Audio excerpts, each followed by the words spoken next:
All right. That being said, our correspondent Jody Cohen spoke with the former advisor to Israeli Prime Minister and military expert Colonel Miri on how the shadow war between Israel and Iran is now out in the open, and also spoke about Israel's Rafah operation. Listen to this.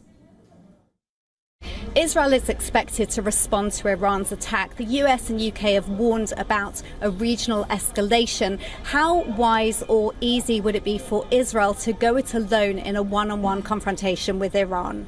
Iran has been at war with Israel long before their April 14th attack. They joined in openly from October 7th using their proxies. For Israel to respond, it's not only against the Iranian regime, the Islamic Revolutionary Guard, it's against the proxies, it's against all those that have been attacking Israel from October 7th and before.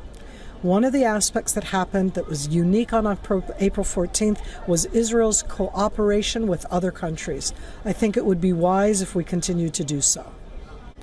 Now, the US reportedly believes that Israel's response won't be directly to Iran, but could be to an Iranian proxy in the region. What do you think Israel's response could be? When we talk about the military, we have a tendency to focus on what we call the hardware, like the Iranian open attack against us on April 14th. But there are lots of other realms. You can be in the cyber domain, you can be in the space domain. And of course, the Iranian Revolutionary Guards export their capabilities worldwide. You could go against the different proxies and the Iranian Revolutionary Guards themselves that are positioned all over the world. Before Iran's attack, we'd been hearing about Israel's plans to target Hamas in Rafah. We're now hearing that that could have been put on ice. What more can you tell us? Hamas's terror military capabilities have been systematically destroyed by Israel over the last 6 months. The only area left that has not been touched is Rafah. Israel will do so. It doesn't have to be tomorrow morning. It may be deferred, but it will happen, if not now, in the future.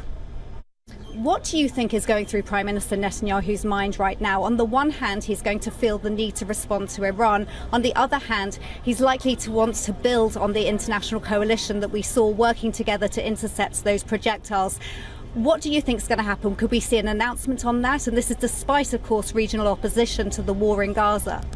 So let's think about it in a step backwards. To be able to have the kind of coordination and cooperation that took place in the interception, that wasn't invented Saturday night between Israel and those other allies. That was something that was worked at in a very long time period. That is overt military cooperation. So we already have it there. Does it now have to be more than just military cooperation? That's the question on the table. I think that we will see the continuation of the military cooperation. I'm not yet sure that the countries around us will be willing to take an additional step because of the war against Hamas in Gaza. For latest news, download the WION app and subscribe to our YouTube channel.